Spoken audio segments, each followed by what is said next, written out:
Hello प्यारे बच्चों। तो आज मुझे ये बताते हुए बड़ी खुशी हो रही है कि क्लास 11th और 12th न्यू सेशन यानी 2026-27 के लिए सिलेबस आपका आउट हो चुका है। यानी सीबीएसई ने न्यू सेशन 26-27 के लिए अपना क्लास 11-12th का सिलेबस आउट कर दिया है। तो आज के इस वीडियो के अंदर उसी पूरे सिलेबस का ओवर रिव्यू करेंगे। तो बिना देरी किए जल्द से जल्द आपको स्क्रीन के ऊपर ले चलता हूं और बताता हूं कि किस तरीके से आपको न्यू सेशन का सिलेबस डाउनलोड करना है और नए सिलेबस के अंदर क्या क्या चीजें accounts, economics and business studies के अंदर कवर की गई हैं, क्या कोई चेंजेस हैं भी या नहीं। तो इस वीडियो को पूरा देखिएगा और इसमें हम आपको पूरा रिव्यू देंगे कि सिलेबस के अंदर क्या क्या चीजें कवर हुई हैं। तो चलिए चलते हैं। तो देखिए बच्चों, सबसे पहले तो मैं आप लोगों को एक बात बोलूंगा। सबसे पहले आप स्क्रीन के ऊपर यानी गूगल के ऊपर जाके सबसे पहले आप टाइप करेंगे cbse.nic.in। यानी आप cbse.nic.in जब आप टाइप करेंगे और एंटर करेंगे तो सबसे पहले आप देख सकते हैं स्क्रीन के ऊपर आपकी ये सीबीएसई की वेबसाइट खुल जाएगी, जिसमें लिखा है मेन वेबसाइट, परीक्षा संगम, रिजल्ट और सरस, एकेडमिक वेबसाइट एंड प्रशिक्षण त्रिवेणी। तो यानी आपको जो देखना है अपना जो सिलेबस है वो एकेडमिक वेबसाइट पर जाकर देखना है। जैसे ही आप एकेडमिक वेबसाइट खोलते हैं तो आप देखेंगे यहाँ पर कि ये जो ग्रीन कलर का जो बॉक्स है इसके अंदर कई सारे आपको ऑप्शंस दे रखे हैं। यहाँ पर ऊपर ही ऊपर आपको एक ऑप्शन है क्यूरिकुलम का। क्यूरिकुलम 2026-27 का है। आप इसको जैसे ही क्लिक करते हैं तो यहाँ पर आपके पास सेकेंडरी क्यूरिकुलम भी आ गया है ना, और इसके अंदर सीनियर सेकेंडरी का भी है। ठीक है, तो देखिए ये secondary curriculum part 2 11th and 12th दे रखा है। तो यहां पर आप जाके क्लिक करेंगे तो जैसे आप क्लिक करते हैं तो यहां पर आ रहा है एकेडमिक इलेक्टिव्स। एकेडमिक इलेक्टिव में जाके क्लिक करेंगे तो यहां पर आपको सारे सब्जेक्ट के सिलेबस मिल जाएंगे। तो सबसे पहले हम बात करते हैं अकाउंटेंसी की। आप अकाउंटेंसी को जैसे क्लिक करते हैं तो यहां पर आपका एक पीडीएफ ओपन हो जाएगा जिसको आप डाउनलोड कर लें।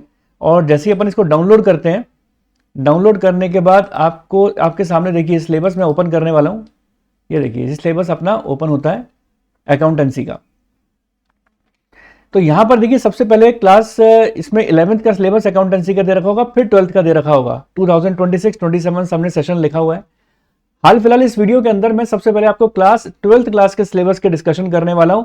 तो ये वीडियो 12th क्लास के लिए सबसे इंपॉर्टेंट है क्योंकि अगले वीडियो के अंदर मैं इसको 11th क्लास के सिलेबस के बारे में अकाउंट्स, इकोनॉमिक्स, बिजनेस स्टडीज को पूरा रिव्यू दूंगा। तो अब तक अगर आपने चैनल को सब्सक्राइब नहीं किया तो सबसे पहले जल्द से जल्द सब्सक्राइब कर लें, क्योंकि इस चैनल के ऊपर सारे इंफॉर्मेटिव वीडियो लेकर आ रहा हूं आप लोगों के लिए जो क्लास 11-12 के कॉमर्स स्टूडेंट के लिए बड़े इंपॉर्टेंट है। और इसी चैनल के ऊपर आप अपने सब्जेक्ट वाइज जितने भी आपके टॉपिक हैं उसके अंदर सारे क्लासेस होंगी, सारे सब्जेक्ट की क्लासेस होंगी और सारे इंपॉर्टेंट टॉपिक सारे कवर किए जाएंगे। तो आपने अब तक चैनल को सब्सक्राइब नहीं किया तो जल्द से जल्द सब्सक्राइब कर दें, फ्रेंड सर्कल के साथ शेयर कर दें और लाइक भी कर दें। अगर आपको लगता है कि ये वीडियो सारी आपके लिए इंफॉर्मेटिव है तो लाइक कर दें। और किस तरीके के टॉपिक्स आप लोग और चाहते हैं वो भी आप मुझे कमेंट करके जरूर बताएं। तो चलिए अभी हम देखेंगे सबसे पहले आज क्लास 12th की सिलेबस का ओवर रिव्यू। तो सबसे पहले देखो ऊपर जो दे रखा है सारा 11th का दे रखा है, इसलिए मैं इसको स्क्रॉल करते हुए सीधा 12th के ऊपर चला जाऊंगा। तो ये दो देखिए यहां से चालू हो रहा है। देखिए 12th क्लास का यहां से चालू हो रहा है 12th क्लास का। और इसके अंदर देखिए क्या लिखा हुआ है, अकाउंटेंसी सब्जेक्ट कोड 55। और यहां आप देख सकते हो थ्योरी 80 मार्क्स और प्रोजेक्ट 20 मार्क्स। यानी आपको ये बात पता होना चाहिए कि आपका जो एग्जाम होने वाला है बोर्ड एग्जाम वो 80 मार्क्स का होगा। 20 मार्क्स स्कूल वालों की तरफ से जाएंगे, जो प्रोजेक्ट होता है स्कूल वालों की तरफ से उनके वहां से जो आपके 20 मार्क्स जाया करते हैं। अब आपका जो 80 मार्क्स का पेपर होगा उसके अंदर ये पूरा ब्लूप्रिंट दे रखा है। सबसे पहले पार्ट ए के अंदर दो चीजें कवर होती हैं। यानी आप देख सकते हो यूनिट 1 में है partnership, accounting for partnership firm, जो कि 36 मार्क्स की है, और कंपनी अकाउंट से 24 मार्क्स की, दोनों मिला के 60 मार्क्स की हो जाएगी। यानी आपकी जो बुक दे रखी है अकाउंटेंसी की, अगर मैं उसकी बात करूं तो पार्टनरशिप फर्म बुक नंबर 1 में है, कंपनी बुक नंबर 2 के अंदर है, और एनालिसिस ऑफ फाइनेंशियल स्टेटमेंट की बुक नंबर 3 है। जो भी आप जिस भी बुक में से पढ़ रहे हैं, डीके गोयल से या टीएस ग्रेवाल में, तो वहां 3 बुक्स जो दे रखी हैं वो इस हिसाब से ही है। तो बुक नंबर 3 के अंदर जो आप देख सकते हो analysis of financial statement 12 marks का है और कैश फ्लो स्टेटमेंट 8 मार्क्स का है। ये एनालिसिस ऑफ फाइनेंशियल स्टेटमेंट में आपको रेशो वाला चैप्टर भी मिलेगा। फिर इसके बाद प्रोजेक्ट फाइल आ जाती है। प्रोजेक्ट फाइल के अंदर आपकी प्रोजेक्ट फाइल होगी 12 नंबर की, और जो वाइवा होता है वो 8 मार्क्स का होगा। अब इसके अंदर देखो बच्चों, एक बात मैं आपको बता देता हूँ, इस तरीके से आपके पूरे 100 मार्क्स कवर होते हैं, क्योंकि 20 मार्क्स का तो आपका प्रोजेक्ट वर्क ही है, बाकी की 80 मार्क्स वाले जो है वो ऊपर वाला सिस्टम कवर करता है। अब मैं अगर आपको बात करूं तो कई बच्चों के पास ये ऑप्शन दे रखा है कि भाई आप पार्ट बी ले लो फाइनेंशियल स्टेटमेंट एनालिसिस का, या आप कंप्यूटराइज्ड अकाउंटिंग ले लो नीचे वाला पार्ट, ठीक है। लेकिन मैं आपको सजेस्ट करूंगा कि आपको ये पार्ट बी ही लेना चाहिए, क्योंकि आने वाले जितने भी आप कोर्सेज करेंगे, आप चाहे एमबीए करें या सीए करें, उसके अंदर आपका फाइनेंशियल स्टेटमेंट एनालिसिस वाला पार्ट ही काम में आने वाला है। तो मैं आपको सजेस्ट करता हूं कि आप financial statement analysis part B को चूज करें, ना कि कंप्यूटराइज्ड अकाउंटिंग को। एनीवेज, बढ़ते हैं अपन अब आगे की ओर। सबसे पहले अगर मैं बात करता हूँ part A, accounting for partnership firm and companies की, तो इसके अंदर आप देख सकते हो कि आपको हाल फिलहाल मैं आपको बता दूं, इसके अंदर एज सच सिलेबस के अंदर कोई चेंजेस नहीं है। जो पिछले साल का सिलेबस था एज इट इज वही सिलेबस है, कोई ऐसा चेंजेस नहीं है। यानी अगर आपके पास पिछले साल की बुक्स भी है अकाउंटेंसी की, तो आप उसको भी यूज कर सकते हैं। हाँ, अगर आप मुझे सजेशन मांगते हैं तो मैंने आप लोगों को आई बटन के अंदर मैं दे भी दूंगा आपको उसका लिंक। मैंने पूरे बुक्स का ओवर रिव्यू दिया था, कौन सी बुक आपको लेनी चाहिए, कौन सी बुक नहीं लेनी चाहिए, ऊपर आई बटन के ऊपर मैंने इसका लिंक भी दे रहा हूं, आप वो वीडियो भी देख सकते हो। हाल फिलहाल मैं आपको फिर से रिपीट कर देता हूं कि इसके अंदर टीएस ग्रेवल या डीके गोयल दोनों में से आप कोई भी ले सकते हो। मैं सजेस्ट आपको करता हूं कि आपको डीके गोयल लेनी चाहिए। और हालांकि होने को तो एक संदीप गर्ग की बुक भी आती है जिसका रिव्यू मैंने दिया था अपने वीडियो के अंदर, आप वो भी ले सकते हैं। अब देखिए बच्चों, बात आती है कि पार्टनरशिप फर्म के बारे में। तो पार्टनरशिप फर्म के अंदर सबसे पहला आपको जो चैप्टर मिलने वाला है वो फंडामेंटल ऑफ पार्टनरशिप मिलने वाला है। तो ये जो फंडामेंटल ऑफ पार्टनरशिप है, इसमें देखो यहां तक की सारी बातें कवर होती हैं, जिसमें पार्टनरशिप की देखो डीड की मतलब थ्योरेटिकल पार्ट आ गया, इसका फीचर आ गया कि in the absence of partnership deed क्या चीजें होती हैं, फिक्स फ्लक्चुएटिंग कैपिटल क्या होता है, प्रॉफिट एंड लॉस एप्रोप्रिएशन कैसे बनाया जाता है ना, गारंटी आ गया, पास एडजस्टमेंट आ गया। अगर आप लोग अब तक पढ़ चुके हो तो आपको आइडिया होगा, और अगर अब तक नहीं पढ़ा है तो जब आप अपने स्कूल में या ट्यूशन पे पढ़ोगे तो आपको ये बात पता लग जाएगी किस तरीके से है। हालांकि अगर आप लोग अपनी अच्छी तैयारी करना चाहते हो तो हमारी क्लासेस भी अवेलेबल है, यूट्यूब के ऊपर फ्री क्लासेस अवेलेबल है, आप चैनल को सब्सक्राइब करके चलें। और अगर आप पेड क्लासेस चाहते हैं जिसमें 1 to 1 पूरा प्रॉपर आप अपने जो है अपनी क्वेरी आप लोग पूछ सकते हो, हमारे प्रॉपर नोट्स आपको मिलेंगे, पूरा सेशन मिलेगा आपको, लाइव क्लासेस के बाद रिकॉर्डेड लेक्चर्स भी आपको मिलेंगे। तो वो पेड क्लासेस के अंदर है जिसमें रेगुलर टेस्ट भी रहते हैं।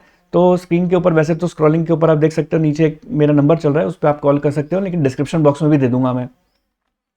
फिर आती है बात देखिए सेकंड चैप्टर के ऊपर। अगर मैं बात करता हूं रिकंस्टिट्यूशन ऑफ पार्टनरशिप फर्म की, जो आपका सेकंड चैप्टर है रिकंस्टिट्यूशन ऑफ पार्टनरशिप फर्म, उसके अंदर आप गुडविल कैसे कैलकुलेट करते हैं इसके बारे में आप पढ़ेंगे। और ये देखो ये आ गया ना reconstitution of partnership firm and dissolution. ये जो चैप्टर है ना गुडविल वाला, ये एक्चुअल में इसी के अंदर ही कवर है, changing in profit sharing ratio के अंदर। ठीक है, changing in profit sharing ratio chapter है, आप अपना देखेंगे अपने बुक को खोल के कंटेंट के अंदर, तो यहाँ आपको मिल जाएगा ये। तो यहाँ पर आपको रिजर्व्स का ट्रीटमेंट, एक्यूमुलेटेड प्रॉफिट्स का ट्रीटमेंट, रिवैल्यूएशन अकाउंट कैसे बनाते हैं, बैलेंस शीट कैसे बनाते हैं, ये सारी चीजें आएंगी। मैं फिर कहता हूँ कोई चेंजेस नहीं है, जो पिछले साल था वही सारी चीजें आपको मिलने वाली हैं। फिर आती है बात एडमिशन ऑफ पार्टनर की। तो इसका अगला चैप्टर हमारा जो आएगा वो आएगा changing in profit sharing ratio के बाद एडमिशन ऑफ पार्टनर। और उसके अंदर भी आप गुडविल का ट्रीटमेंट सीखेंगे कि अगर कोई नया पार्टनर एडमिट होता है तो गुडविल का ट्रीटमेंट कैसे करते हैं, और इसमें भी रिजर्व्स और एक्यूमुलेटेड प्रॉफिट का पूरा चीजें आएंगी। और retirement and death of the partner, यानी दो अलग अलग चैप्टर हैं ये वैसे तो, जो आपको कंबाइंड दे रखा है टॉपिक, लेकिन अलग अलग है। रिटायरमेंट अलग है, डेथ ऑफ द पार्टनर अलग है, कि इसके अंदर भी आप किस तरीके से रिवैल्यूएशन अकाउंट बनाते हो, पार्टनर्स कैपिटल अकाउंट कैसे बनाते हो, कैसे ट्रीटमेंट किया जाता है कि जब कोई भी पार्टनर रिटायर होता है, तो वो सारी चीजें सीखनी है। Calculation of the deceased partner, ये जो आ गया डेथ ऑफ द पार्टनर के बारे में आ गया। नेक्स्ट हमारा आता है डिसोल्यूशन ऑफ पार्टनरशिप फर्म, ये भी आपका पूरा इसके अंदर इंक्लूडेड है। यहाँ देखिए नोट के रूप में एक चीज दे रखी है, अगर आप लोग पढ़ चुके हो डिसोल्यूशन, अगर जब आप ये वीडियो देख रहे हो सकता है आप उस वक्त डिसोल्यूशन पढ़ चुके हो, तो इसमें देखिए ये बात साफ साफ लिखी है, पहले टाइम के ऊपर क्या हुआ करता था कि जब हम कोई भी एसेट्स को रियलाइज, इंफॉर्मेशन दे रखी होती थी कि आपने एसेट्स को कितने में रियलाइज किया, तो हम उसकी इंफॉर्मेशन लिखते थे। अगर नहीं लिखा होता था इंफॉर्मेशन के अंदर तो हम उस एसेट्स को रियलाइज नहीं करते थे। लेकिन अभी सीबीएसई ने देखो साफ क्लियर कर दिया है कि अगर कोई रियलाइजेबल वैल्यू टेंजिबल एसेट की गिवन नहीं होती, it should be consider at realisable at book value. यानी आप ये कंसिडर करेंगे जैसे मशीन है, अब मशीन आपको क्वेश्चन के अंदर दे रखी है, बुक वैल्यू दे रखी है, बैलेंस शीट में दे रखी है, आपने उसको ट्रांसफर कर दिया रियलाइजेशन अकाउंट में, अगर इंफॉर्मेशन नहीं है कि उसको कितने में रियलाइज किया है तो आप उसको बुक वैल्यू पे ही रियलाइज कर देंगे। ठीक है, ये जो बच्चे डिसोल्यूशन पढ़ चुके हैं वो इन बातों को समझ जाएंगे। लेकिन realised value of the intangible asset, जैसे हम गुडविल की बात करें, अगर कोई भी इंटेंजिबल एसेट है, अगर उसकी रियलाइजेबल वैल्यू नहीं दे रखी होती तो आप उसकी रियलाइजेबल वैल्यू निल मानेंगे। ये स्पेसिफिकली मेंशन कर दिया गया है सीबीएसई के द्वारा, तो कोई कंफ्यूजन लेने की जरूरत नहीं है इस बात के ऊपर। और लिखा हुआ in case of the realisation expenses are borne by partner, clear indication should be given regarding the payment thereof. अगर कोई भी रियलाइजेशन एक्सपेंसेस अगर पार्टनर बॉन्ड करता है तो उसकी इंफॉर्मेशन क्लियरली दे रखी होगी। हालांकि हम अपनी क्लास के अंदर इसके बारे में डिटेल्ड जो है डिस्कशन करते हैं। अगर आप हमारी क्लास के अंदर हैं तो आपको ये बात पता होगी, हमने इसके बारे में डिटेल्ड डिस्कशन किया है जब भी आप इस वीडियो को देखोगे। और अगर आप लोगों को चाहते हो आप हमारी क्लास ज्वाइन करना तो क्लास ज्वाइन करके देख सकते हो। बाकी हमारे यूट्यूब के ऊपर भी इसके वीडियोस पूरे प्रॉपर आएंगे जिसके अंदर इसका रियलाइजेशन एक्सपेंसेस को किस तरीके से ट्रीट करना है, कैसे करना है, वो सारी बातें आएंगी। तो आप चैनल को जरूर सब्सक्राइब करके रखें।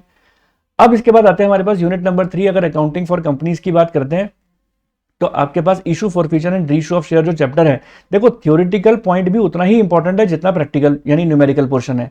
Features and type of companies, share capital, nature and types, ये सारी चीजें दे रखी हैं। देखो इसके अंदर accounting for the share capital ये न्यूमेरिकल है आपका, जिसमें आप इक्विटी शेयर, प्रेफरेंस शेयर, इसके बारे में पूरी बात पढ़ोगे। Premium, calls in advance, calls in arrear, याद रहे। देखिए क्वेश्चन के अंदर साफ लिखा हुआ है एक्सक्लूडिंग इंटरेस्ट, यानी interest on calls in advance और interest on calls in arrear आपके कोर्स का पार्ट नहीं है। कंसीडरेशन अदर देन कैश है। फिर देखो ये टॉपिक आपका थ्योरेटिकल आ गया। Private placement and employ stock option plan, ESOP जिसे बोलते हैं, स्वेट इक्विटी शेयर, ये सारा थ्योरेटिकल पोर्शन में कवर हो जाएगा। Accounting treatment of the four feature and reissue of share, disclosure of share capital in the balance sheet, यानी balance sheet कैसे बनानी है ये भी बड़ा इंपॉर्टेंट है। यूजुअली कई बच्चे इस टॉपिक को है ना इग्नोर कर जाते हैं, छोड़ जाते हैं, लेकिन इसके ऊपर क्वेश्चन भी आता है। फिर आएगा डिवेंचर। देखिए कुछ बच्चे आईसीएसई बोर्ड के भी होते हैं, उनके कोर्स के अंदर अडम्पशन ऑफ डिवेंचर है। सारा कोर्स कंटेंट आपका और सीबीएसई का आईसीएसई का मैच होता है, लेकिन बस एक चैप्टर ऐसा है जिसके अंदर क्या कहते हैं सीबीएसई वालों का कम है, यानी उनका केवल इशू ऑफ डिवेंचर है, और जो आईसीएसई वालों के इशू ऑफ डिवेंचर के साथ साथ रिडम्पशन ऑफ डिवेंचर भी है। तो वो चीज थोड़ा सा ध्यान रखना है। डिवेंचर्स मीनिंग थ्योरी आ गई। देखो types, issue of debenture at par, at premium, ये सब प्रैक्टिकल है। डिस्काउंट पर, issue of debenture consideration other than cash, ये सब चीजें आ गई। और concept of TDS is excluded, ये याद रखना, ये बड़ा इंपॉर्टेंट है। कई बच्चे बाहर से कई बार पूछते हैं कि सर टीडीएस वाले क्वेश्चंस भी आएंगे क्या, तो साफ लिख दिया सीबीएसई ने कि टीडीएस वाले क्वेश्चन नहीं आएंगे, लेकिन कोलेटरल सिक्योरिटी है। Discount on issue of debentures को जब आप राइट ऑफ करते हो तो सबसे पहले आप सिक्योरिटी प्रीमियम से राइट ऑफ करोगे, और फिर अगर कुछ बच जाता है तो हम पीएल से करेंगे। ये भी साफ साफ मेंशन कर दिया सीबीएसई ने, यानी किसी तरीके की कोई कंफ्यूजन की जरूरत नहीं है। फिर आपकी पार्ट नंबर जो है बी आता है, जिसमें जो थर्ड बुक है आपकी एनालिसिस ऑफ फाइनेंशियल स्टेटमेंट की बात करूं तो लिखा हुआ है इसमें फाइनेंशियल स्टेटमेंट ऑफ कंपनी में। देखो थ्योरेटिकल क्वेश्चंस आते हैं, यानी आपके जो असर्शन रीजन के क्वेश्चन आएंगे, एमसीक्यू आएंगे, उसके अंदर ये सारी चीजें कवर होंगी। Statement of profit and loss, balance sheet, ये सारी चीजें कवर होने वाली हैं। ठीक है, अब उसके बाद देखो बात कहां पर आती है, यहाँ पर ये आ गया ना, देखो अगला chapter meaning, significance, objective finance, tools for financial statement analysis में कंपैरेटिव आ गया, कॉमन साइज आ गया, रेशो आ गया, कैश फ्लो आ गया। ठीक है, अब अकाउंटिंग फॉर रेशोज के अंदर कौन कौन से रेशो पढ़ने हैं, लिक्विडिटी, सॉल्वेंसी, एक्टिविटी, प्रॉफिटेबिलिटी, ये चारों ही पढ़ने हैं अपन को। ये सारे करने के बाद फिर उसके बाद आपके कैश फ्लो आ जाता है। कैश फ्लो का आपको AS3 जो रिवाइज है, इनडायरेक्ट मेथड लिखा हुआ है, यानी डायरेक्ट मेथड आपके नहीं है। बच्चे कई बार पूछते हैं सर डायरेक्ट मेथड भी पढ़ना है क्या, नहीं, डायरेक्ट मेथड आपके नहीं है, केवल इनडायरेक्ट मेथड आपके कोर्स के अंदर है, वही आपको पढ़ना है। तो ये है पूरा आपका कोर्स, इसमें स्पेसिफाई कर दिया गया कि किसका ट्रीटमेंट आप क्या करना है क्या नहीं। ये जब अपन चैप्टर करेंगे उसके साथ अपन इसको पढ़ लेंगे। देखो एक चीज मैं आपको और बताना चाहता हूँ इसके अंदर, ये जब शुरू में सिलेबस स्टार्ट हुआ था तो वहां पर आपको बताया गया था कि आपके कौन से जो क्वेश्चंस है, कितने तरीके के क्वेश्चंस किस वे में आने वाले हैं। देखिए यहाँ पर ये बड़ा इंपॉर्टेंट है, क्वेश्चन पेपर का डिजाइन कैसा रहेगा। कहते हैं रिमेंबरिंग एंड अंडरस्टैंडिंग वाले जो क्वेश्चन है ना वो 40% रहेंगे, जैसे अपन क्या बोलते हैं असर्शन रीजन वाले, एमसीक्यू, जिसमें आपका सारा कंसेप्ट लगता है पूरा, है ना। रिमेंबरिंग, अंडरस्टैंडिंग, अप्लाइंग वाले क्वेश्चन 30% रहेंगे। एनालिसिस और इवेल्युएटिंग, क्रिएटिंग वाले क्वेश्चन ये भी 30% रहेंगे। तो कितने कितने मार्क्स के किस टाइप के क्वेश्चंस रहेंगे वो अपना जरा इंपॉर्टेंट है। यानी मैं आपको ये चीज़ बता देता हूँ, अब की बार यानी जो भी आपका एग्जामिनेशन के अंदर अकाउंटेंसी के जो क्वेश्चंस आएंगे, जिन बच्चों की कंसेप्चुअल तैयारी होगी वही बच्चे केवल अच्छे तरीके से पेपर कर पाएंगे। यानी जो रटने वाले बच्चे हैं, ये सोचते हैं कि हम रट के एग्जाम को पास कर लेंगे, वो बच्चों का एग्जाम अच्छे तरीके से क्लियर होने वाला नहीं है। तो यानी आपकी सारे साल भर की तैयारी, पूरी कंसेप्चुअल स्टडी ही आपके काम आने वाली है। तो उम्मीद है आपको अकाउंटेंसी के बारे में बातें अच्छी तरीके से क्लियर हुई होंगी। तो चलिए बच्चों, अब अकाउंटेंसी के बाद अब हम बात करने वाले हैं सबसे पहले बिजनेस स्टडीज की, क्योंकि बिजनेस स्टडीज का भी आप इसी तरीके से डाउनलोड कर लेंगे, जैसा कि आप स्क्रीन के ऊपर देख सकते हो। मैंने भी डाउनलोड कर लिया है इसको। तो डाउनलोड करने के बाद अब आप देख सकते हो, सबसे पहले तो वो 11th क्लास का है। तो मैं सभी बच्चों को बोलूंगा कि जल्द से जल्द चैनल को सब्सक्राइब कर दें, बेल आइकन प्रेस कर दें, क्योंकि अगले वीडियोस के अंदर मैं 11th क्लास के सारे सिलेबस को डिस्कस करने वाला हूं। आप अपने फ्रेंड सर्कल के साथ भी जरूर शेयर करके रखें और चैनल के साथ बने रहें। और शुरू में देखो 11th क्लास के ही सारे सिलेबस के बारे में दे रखा है, इसलिए मैं स्क्रॉल डाउन करके जा रहा हूँ 12th क्लास के ऊपर।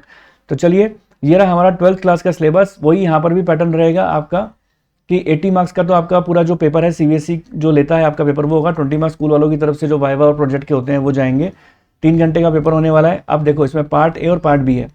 पार्ट ए वही, इसमें भी कोई चेंजेस नहीं है आपके एज सच, वही का वही सिलेबस है आपका। Nature and significance of management पहला चैप्टर, principle, business environment, planning, organising, staffing, direction, controlling, ये पूरा मैनेजमेंट के ऊपर है। यहाँ फाइनेंशियल लिंकअप चीजें नहीं है। लेकिन मैं आप लोगों को एक बार बताना चाहता हूँ, जो बच्चे ये चीज कहते हैं कि साहब बिजनेस स्टडीज तो बहुत ईजी सा सब्जेक्ट है, इसको तो हम आराम से कर लेंगे, इसमें तो कोई प्रॉब्लम ही नहीं है, तो मैं उन बच्चों को ये बात बोलना चाहता हूँ कि बिजनेस स्टडीज के चैप्टर सब्जेक्ट के अंदर आपका जो एग्जाम आता है वो पूरा केस बेस्ड आता है। केस स्टडी आता है पूरा आपका पेपर। तो आपको यदि केस स्टडी की प्रैक्टिस अच्छी तरीके से नहीं है तो आप पेपर को हैंडल नहीं कर पाएंगे। इसलिए आपको देखो जो आपकी परसेंटेज बननी है क्लास 12 के अंदर वो तीनों सब्जेक्ट को मिलाकर बननी है, अकाउंट्स को भी, इकोनॉमिक्स को भी और बिजनेस स्टडीज को भी। तो आप अकाउंट्स को जितनी इंपॉर्टेंस देते हो उतनी इंपॉर्टेंस आप बिजनेस स्टडीज को भी दें, उतनी इंपॉर्टेंस आप इकोनॉमिक्स को भी दें। जो बच्चे ये सोच रहे हैं कि यार बिजनेस स्टडीज का थ्योरी सब्जेक्ट है, हो जाएगा, तो वो नहीं हो पाएगा, क्योंकि आपको केस स्टडीज को समझना बहुत जरूरी है, जो कि यूजुअली स्कूल के अंदर मैंने देखा कि नहीं कराते हैं टीचर्स। आगे की बात करते हैं बिजनेस, फाइनेंस एंड मार्केटिंग। यहाँ सारी फाइनेंशियल लिंकअप हो जाएगा और financial management, financial market, marketing management और कंज्यूमर प्रोटेक्शन। अब आप देख सकते हो, देखो इसके अंदर यहाँ पर ये देखिए ये 3 चैप्टर मिला के 16 नंबर के हैं। यहाँ पर ये देखते हैं प्लानिंग और ऑर्गेनाइजिंग मिला के 14 नंबर के हैं, और यहाँ ये 3 चैप्टर मिला के 20 नंबर के हैं, और यहाँ देखिए दोनों चैप्टर मिला के 15 नंबर के हैं, है ना, और यहाँ ये दोनों चैप्टर मिला के 15 नंबर के हैं। यानी ओवरऑल देखा जाए तो दो चैप्टर की अगर मैं बात करूं तो प्लानिंग ऑर्गेनाइजिंग अपने आप में इतना इंपॉर्टेंट है, ठीक है। और यहाँ पर देखिए फाइनेंशियल मैनेजमेंट और ये दोनों चैप्टर अपने आप में इंपॉर्टेंट है, और ये दोनों चैप्टर अपने आप में इंपॉर्टेंट है। तो अगर इन चैप्टर को ज्यादा अच्छे तरीके से किया जाए तो ज्यादा आप जल्दी तरीके से तैयारी भी हो जाएगी और मार्क्स भी गेन कर सकते हो। तो 30 नंबर तो यहीं हो गए, 30 और 40 और 44 मार्क्स का पेपर तो यहीं पे आपका कवर होता है। तो थोड़ा सा सूझबूझ से अपन को सारा काम करना है। यहाँ देखिए एक एक टॉपिक आपको एक्सप्लेन कर रखा है कि फर्स्ट चैप्टर के अंदर जो आपका management, nature and significance of management, उसमें concept, objective, science and art, level of management, सब कुछ कवर है कोऑर्डिनेशन तक। यहाँ तक आपका फर्स्ट चैप्टर है। इसके बाद अगर मैं बात करता हूँ प्रिंसिपल ऑफ मैनेजमेंट में पेयोल के और टेलर के प्रिंसिपल आएंगे, और ऊपर लिखा हुआ है कंसेप्ट एंड सिग्निफिकेंस, ये आपको बेसिक चीजें इसकी पढ़ के चलना है। फिर बिजनेस एनवायरनमेंट के अंदर आ गया, देखो डायमेंशंस आ गए सारे। जब आप चैप्टर पढ़ोगे तो आपको पता लग जाएगा कि डायमेंशन क्या है। और डीमोनेटाइजेशन अपने आप में एक इंपॉर्टेंट टॉपिक है, इसके ऊपर भी कई बार क्वेश्चन आ चुका है। प्लानिंग की अगर मैं बात करूं तो प्लानिंग के अंदर देखो ये सिंगल यूज प्लान पहले ये एग्जाम से हटा दिए थे कोर्स से, लेकिन अभी इसको डाल दिया है। इस साल नहीं, पिछले साल ही डाल दिया था इसको, कि single use plan, standing plan किसे कहते हैं, ये सारी चीजें। ऑर्गेनाइजिंग आ गया फिर हमारा। ऑर्गेनाइजिंग के अंदर आप ये देखिए ऑर्गेनाइजिंग प्रोसेस, ये सारी चीजें, फॉर्मल ऑर्गेनाइजेशन क्या है, डेलीगेशन क्या है, डिसेंट्रलाइजेशन क्या है, इन दोनों का डिफरेंस अधिकतर एग्जाम में क्वेश्चन पूछे जाते हैं इसके ऊपर। फिर स्टाफिंग के बारे में बात करें तो स्टाफिंग के अंदर भी देखो ये सारी चीजें आ रही है। स्टाफिंग, रिक्रूटमेंट प्रोसेस और सिलेक्शन प्रोसेस, ये दोनों इंपॉर्टेंट टॉपिक हैं, अधिकतर इसके अंदर से एग्जाम में से क्वेश्चंस आते हैं, ठीक है। तो ये सारे टॉपिक्स वही हैं, कोई नई चीज नहीं है। On the job, of the job, vestibule training, ये सारे टॉपिक आपके पिछले साल भी थे और अभी भी कंटिन्यू है। डायरेक्टिंग में मोटिवेशन है, लीडरशिप है, कम्युनिकेशन है ना। इसके अंदर देखो सुपरविजन नहीं है ना, सुपरविजन पिछली बार भी हटा दिया था, अब भी नहीं है कोर्स के अंदर। कंट्रोलिंग है, steps in the process of controlling. तो ये तो आपके यहाँ पर पार्ट ए कंप्लीट होता है। उसके बाद यहाँ से आपके फाइनेंशियल इनकम चैप्टर आ जाते हैं, आपके फाइनेंशियल मैनेजमेंट, जिसमें तीनों इंपॉर्टेंट डिसीजन है, फाइनेंशियल डिसीजन और डिविडेंड डिसीजन, इन्वेस्टमेंट डिसीजन, ये सारे इंपॉर्टेंट है। देखो investment decision, dividend decision, financial planning, capital structure, अच्छा चैप्टर और इंपॉर्टेंट चैप्टर भी है। फाइनेंशियल मार्केट को भी आप अच्छे तरीके से करके जाएंगे। कैपिटल मार्केट किसे बोलते हैं, ठीक है, स्टॉक एक्सचेंज के फंक्शंस आते हैं एग्जाम के अंदर, मनी मार्केट किसे बोलते हैं, ये सारी चीजें। मार्केटिंग मिक्स इंपॉर्टेंट है, प्रोडक्ट की ब्रांडिंग, लेबलिंग, ये सारी चीजें आपके पिछले साल भी थी, और कंज्यूमर प्रोटेक्शन है। तो ये सारा कोर्स भी आपका कोई चेंज नहीं है, एज सच पिछले साल वाला है। अगर आप कोई बुक इसके बारे में बोलते हैं तो मैं आपको बुक का रिव्यू बता चुका हूँ, और लिंक भी मैं आपको दे चुका हूँ। डिस्क्रिप्शन बॉक्स के अंदर भी मेरे लिंक आ जाएगा उसका, आप देख सकते हैं मेरे चैनल के ऊपर कि बुक कौन सी लेनी चाहिए। अगर फिर भी आप मेरे से पूछें तो सुभाष डे की बुक मेरे पॉइंट ऑफ व्यू से अच्छी है। कई बच्चे कहते हैं सर एनसीईआरटी से पढ़ लें। एनसीईआरटी थोड़ा सा मुझे उसमें कुछ केस स्टडीज नहीं होती, कुछ एग्जाम्पल्स नहीं होते हैं, इसीलिए मुझे थोड़ा सा अटपटा सा दिखता है। तो बाकी आपकी इच्छा है, आप चाहते हैं एनसीईआरटी से करें, लेकिन उस बहुत स्पेसिफाइड नहीं है। तो मैं सजेस्ट करूंगा या तो आप सुभाष दे की बुक लें, सिंगला की लें, संदीप गर्ग की लें, इनमें से कोई सी भी बुक ले सकते हैं, पूनम गांधी भी ले सकते हैं, लेकिन बेस्ट इनमें से सुभाष दे है।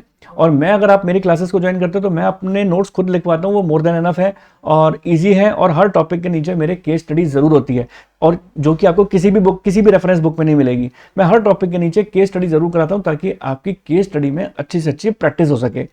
तो ये था सारा बिजनेस स्टडीज के बारे में पूरी बातें। तो उम्मीद है यहाँ तक की बात आपको अच्छी तरीके से क्लियर हुई होगी, और अब चलते हैं हम अपनी इकोनॉमिक्स की ओर। तो चलिए बच्चों, अब इसी तरीके से हम बात करेंगे इकोनॉमिक्स के बारे में। तो चलिए इकोनॉमिक्स को भी डाउनलोड कर लेते हैं, और इसका पीडीएफ भी ये हो गया डाउनलोड, और खोल लेते हैं इसका पीडीएफ। और वही एज यूजुअल मैं बात को रिपीट करूंगा। सबसे पहले 11वीं क्लास का है, आप चैनल को सब्सक्राइब कर दें, लाइक कर दें, फ्रेंड्स के साथ शेयर कर दें, बेल आइकन जरूर दबा दें, क्योंकि आने वाले वीडियो के अंदर मैं अपने नेक्स्ट वीडियो के अंदर 11वीं क्लास के सिलेबस को पूरा रिव्यू करने वाला हूं। तो अभी हम 12th क्लास के सिलेबस को रिव्यू करेंगे इकोनॉमिक्स के। ये ऊपर देखो सबसे पहले 11th का दे रखा है, तो इसलिए स्क्रॉल करके सीधा 12th क्लास के ऊपर पहुंच जाते हैं। और ये देखिए यहाँ पर आपका वही, यहाँ पर भी सिमिलर पैटर्न रहेगा आपका 80 मार्क्स एंड 20 मार्क्स का। तो 80 मार्क्स का जो है वो आपका मेन जो आपका एग्जाम होने वाला है वो है, 20 मार्क्स स्कूल वालों की तरफ से प्रोजेक्ट एंड वाइवा पे जाएंगे। अब आती है बात यहाँ पर national income and related aggregate, आपका मैक्रो इकोनॉमिक्स है और इंडियन इकोनॉमी है, तो इसके अंदर नेशनल इनकम रिलेटेड एग्रीगेट आ गया। मनी बैंकिंग, देखिए नेशनल इनकम अपने आप में 10 नंबर का, मनी बैंकिंग 6 नंबर का, और डिटर्मिनेशन 12 नंबर का, यानी ये दोनों सब चैप्टर सबसे ज़्यादा नंबर के हैं, सबसे ज़्यादा इंपॉर्टेंट है। बाकी सारे छोटे छोटे नंबर के हैं और छोटे छोटे चैप्टर हैं। अब इंडियन इकोनॉमी की बात करें तो करंट चैलेंजेस फेसिंग इकोनॉमी, ये 20 मार्क्स का है। देखो अपने आप में इसी को ही प्रिपेयर करना कि कितना ज़्यादा मार्क्स मिलने वाले हैं देखो इसमें। और ये 12 नंबर का, ये 8 नंबर का है, दोनों ही, चाहे मैक्रो हो चाहे आपकी इंडियन इकोनॉमी हो, दोनों ही 40-40 नंबर के हैं, और कोई दिक्कत वाली बात नहीं है, बहुत ईजी है। इसमें थोड़ा आपको न्यूमेरिकल मिलेगा और determination of income and employment में मिलेगा, बाकी सारे थ्योरेटिकल हैं आपके। तो चलिए, नेशनल इनकम के अंदर कौन कौन से टॉपिक हैं देखिए, सारे लिखा हुआ है। National income aggregate related to national income, ये सारे न्यूमेरिकल हैं, जीडीपी डिफ्लेटर किसे कहते हैं, हमने अपने क्लासेस के अंदर इन सब चीज़ों को कवर किया है। मनी बैंकिंग के अंदर देखो सारी चीज़ें आ गई, central bank, CRR, statutory liquid, यानी इसमें भी कोई चेंजेस नहीं है, जो पिछले साल था वही सारी चीज़ें इसके अंदर भी हैं। Determination of income and employment, government budget, ये सारी चीज़ें, बैलेंस ऑफ पेमेंट, सब अपने पिछले साल वाले ही चीज़ें हैं। इंडियन इकोनॉमिक डेवलपमेंट हो गया, करंट चैलेंजेस फेसिंग हो गया, डेवलपमेंट एक्सपीरियंस ऑफ इंडिया हो गया, और उसके बाद प्रोजेक्ट वर्क। आप मेरे से पूछते हैं कि सर इसके अंदर कौन सी बुक हमारे लिए बेस्ट रहेगी, तो मैं आपको ये बात बता दूं, इसके अंदर संदीप गर्ग बेस्ट है। बाकी अगर आप हमारी क्लासेस को ज्वाइन करते हैं तो हमारी क्लासेस के अंदर मैं आपको जो भी नोट्स लिखवाने वाला हूं उसके अलावा आपको कुछ भी पढ़ने की जरूरत नहीं पड़ेगी। पूरा सीबीएसई ओरिएंटेड है, और पूरा जो है आप अच्छे तरीके से मेरे नोट्स को पढ़ के ही आप अपने एग्जाम में full out of full gain कर सकते हैं। ठीक है सर, एनसीईआरटी पढ़नी चाहिए इसके अंदर, मैं सजेस्ट नहीं करूंगा एनसीईआरटी पढ़नी चाहिए, संदीप गर्ग वैसे बेस्ट है। कई बच्चे टीआरजे एंड वीके और इसे पढ़ते हैं, लेकिन उससे ज़्यादा बेहतर मुझे संदीप गर्ग लगती है। तो मुझे लगता है कि संदीप गर्ग से पढ़ना चाहिए आप लोगों को, और मेरे चैनल से के साथ जरूर जुड़ के रहें, क्योंकि अकाउंट्स हो चाहे इकोनॉमिक्स हो चाहे बिजनेस स्टडीज हो, सबके वीडियोस कंटिन्यूसली इसके अंदर आते रहेंगे, टॉपिक टू टॉपिक। तो उम्मीद है आप लोगों को ये सारी चीज़ें समझ में आई होंगी। तो मैं उम्मीद करता हूँ आप लोगों ने वीडियो देखा होगा, आपको पसंद आया होगा, और आपको ये सारी चीज़ें इन्फॉर्मेटिव भी लगी होंगी। और क्लास 11th वालों के लिए मैं नेक्स्ट वीडियो के अंदर ये सारी इन्फॉर्मेशन लेकर आने वाला हूँ। तो अब तक अगर आपने चैनल को सब्सक्राइब नहीं किया तो जल्द से जल्द सब्सक्राइब कर दो, क्योंकि मेरी क्लासेस भी जल्द से जल्द यूट्यूब के ऊपर ही फ्री क्लासेस भी स्टार्ट होने वाली हैं। पेड क्लासेस करना चाहते हो तो वहाँ पर आपकी डाउट क्वेरी सेशन आपके रियल टाइम के अंदर कवर हो जाएंगे, जो यूट्यूब के ऊपर आप मुझे कमेंट करेंगे, उसके बाद भी मैं आपको डाउट क्लियर कर पाऊंगा। तो आप जल्द से जल्द अपने चैनल को सब्सक्राइब करें, बेल आइकन प्रेस करें, फ्रेंड्स सर्कल शेयर करें। मिलते हैं अपने नेक्स्ट वीडियो के साथ, तब तक के लिए ओके, टाटा, बाय बाय।